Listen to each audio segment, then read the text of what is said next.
আসসালামু আলাইকুম দর্শক, আশা করি সবাই ভালো আছেন। আজকে আমি চলে এসেছি নতুন একটা রেসিপি নিয়ে।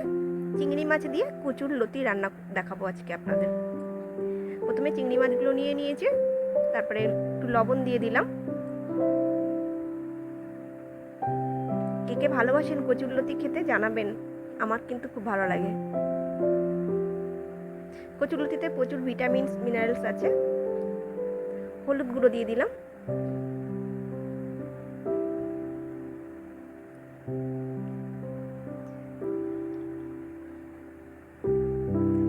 ঝালের গুঁড়ো দিয়ে দিলাম,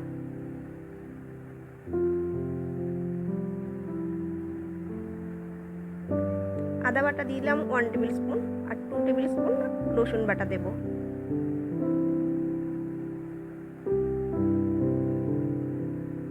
এবার একটু সর্ষের তেল দিয়ে দেব।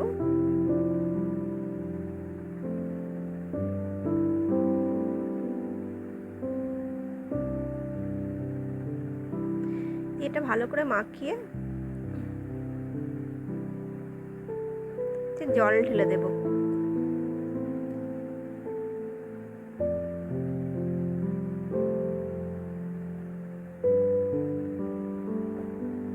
জলটা একটু বেশি পরিমাণেই দেবো, কেননা কচুরলতিটা রান্না হবে পুরো এই চিংড়ি মাছের ঝোল দিয়ে। কচুরলতি সিদ্ধ হওয়ার জন্য কোনো জল দেবো না আমি।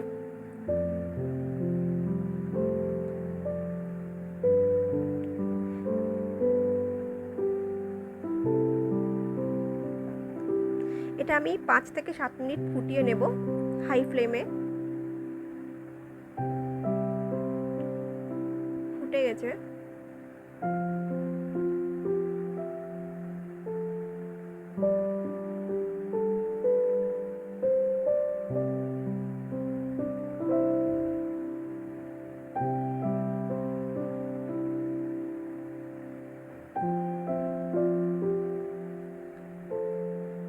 এবার আমি বাটিতে ঢেলে নেব চিংড়ি মাছের ঝোলগুলো।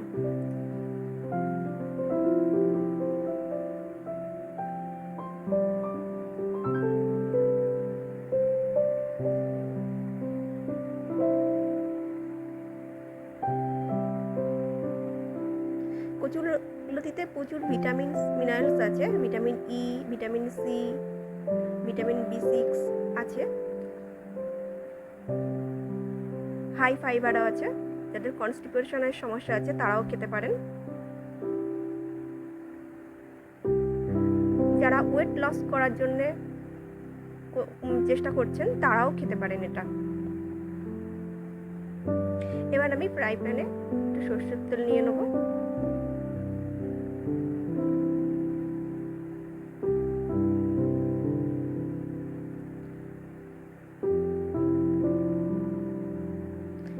এটা ওয়েট লস করার জন্যও খুব উপযোগী। একটা বড় সাইজের পেঁয়াজ নিয়ে নিয়েছি।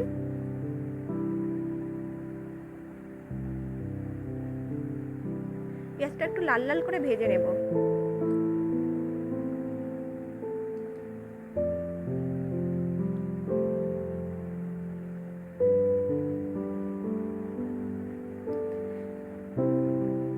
কচুরলতিগুলো আমি আগের দিন বেছে রেখে দিয়েছিলাম, কারণ মর্নিংয়ে আমার অফিসের লাঞ্চ বানাতে হয়, মর্নিংয়ে রান্না করতে হয়। একটু জিরে দিয়ে দিলাম, গোটা জিরে। এটা বাছতে একটু সময় লাগে, ওই জন্য আগের দিন আমি বেছে রেখেছিলাম।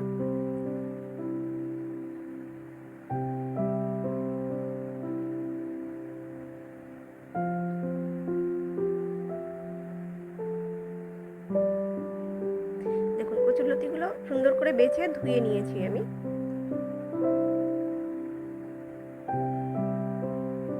এবার আমি দিয়ে দেব।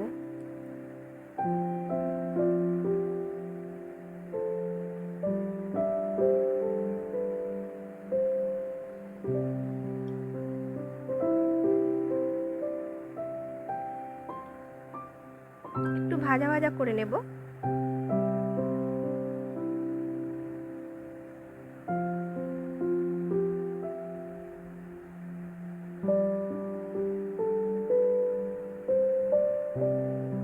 তেলে একটু কিছুক্ষণ ফ্রাই করে নেব। এবারে লবণ দিয়ে দেব।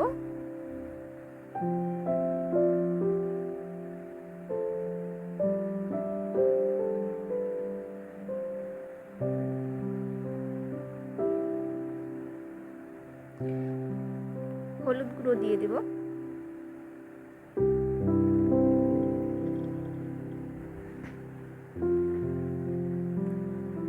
আপনারাও এইভাবে রান্না করবেন, করে আমাকে জানাবেন কেমন হয়েছে খেতে।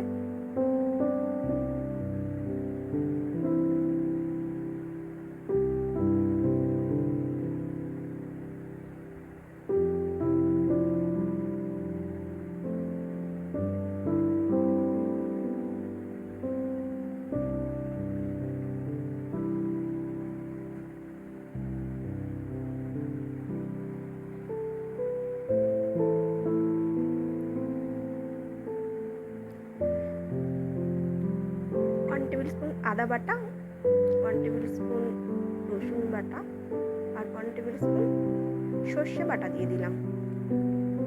কালো সর্ষে সাদা সর্ষে দুটো একসঙ্গে বাটা। দেখুন মশলা কিন্তু আমি খুব কম পরিমাণেই দিয়েছি। চিংড়ি মাছ আর চিংড়ি মাছের যে ঝোলটা পড়বে এটাতেই এর স্বাদটা বাড়িয়ে দেবে।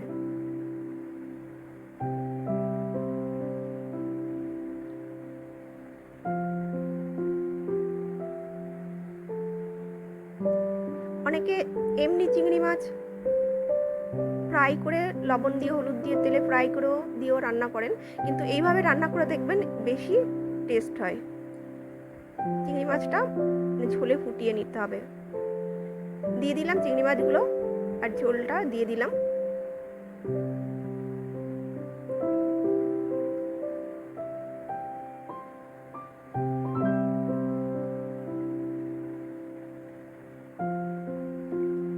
আবার এক বাটি ঝোল দিয়ে দিলাম।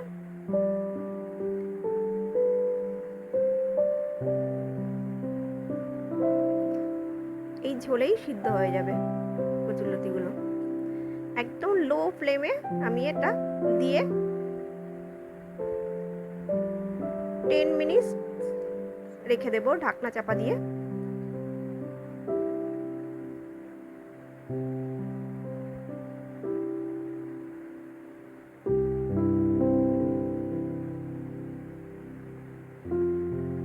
ফুটে উঠেছে, এবার আমি ঢাকনাটা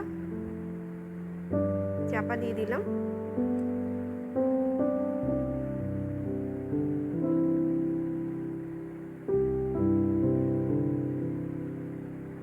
একটু নেড়ে দেব।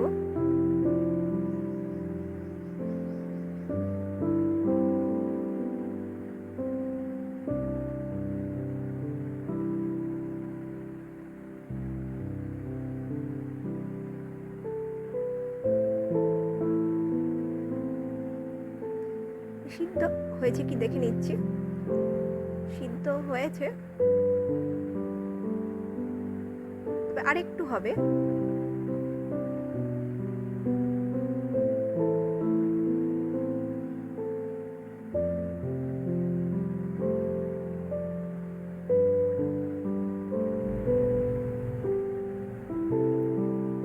এবার আমি কাঁচা লঙ্কা দুটো ফেলে নিয়েছি মাঝখান থেকে 4 খণ্ড করে, সেগুলো একটু দিয়ে দেব। এই সময় কাঁচা লঙ্কাটা দিলে কাঁচা লঙ্কার ফ্লেভারটা খুব সুন্দর থাকে, খেতে খুব ভালো লাগে।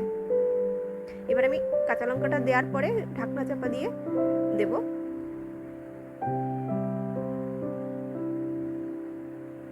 আবার একটু ঢাকনা খুলে নেড়ে দিলাম। হয়ে আসছে আমার রান্নাটা। দেখুন তেল ছেড়ে দিয়েছে। এটা শুকনো শুকনোই করতে হবে। এবার আমি চারিদিকে একটু ছড়িয়ে দেব।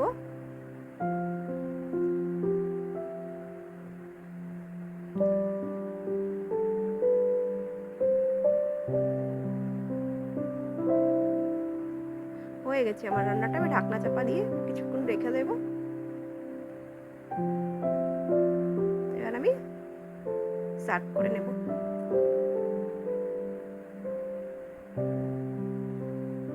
আমার রান্নাটা যদি আপনাদের ভালো লেগে থাকে লাইক কমেন্ট সাবস্ক্রাইব করে দেবেন। আপনাদের কেমন লেগেছে অবশ্যই জানাবেন। থ্যাংক ইউ সবাইকে আমার ভিডিওটা দেখার জন্য। আল্লাহ হাফেজ। আবার অন্য অন্য একদিন চলে আসবো নতুন কোনো রেসিপি নিয়ে।